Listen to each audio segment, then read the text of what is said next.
Today I'd like to talk with you about a subject that I know is on everybody's mind, and that's the state of our economy.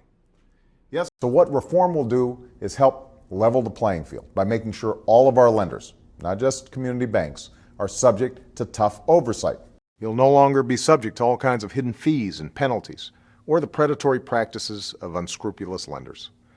At Parkville Middle School, outside of Baltimore, engineering is the most popular subject, thanks to the outstanding teachers who are inspiring students to focus on their math and science skills.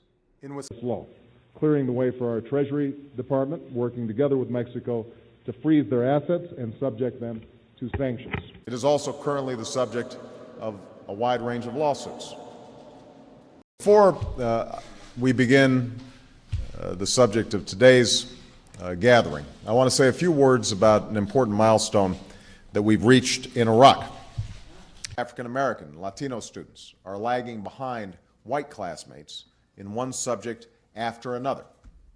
An achievement gap that, by one estimate, costs us hundreds of billions of dollars in wages that will not be earned, jobs that will not be done, and purchases that will not be made. Because they're subject to the whims of health insurance companies, many people fear that they'll lose their health insurance if they move or if they lose their job, they change jobs, or that insurance just won't cover them when they need it the most. And in this final phase, I hope that we will continue to engage each other with the spirit of civility and seriousness that has brought us this far and this subject deserves. Hoy tenemos el honor de ser acompañados por dos madres, esposas y primeras damas, que hablarán sobre un tema de gran relevancia para nuestras naciones, para nuestras familias y, por supuesto, para todos los jóvenes, el porvenir de la nación.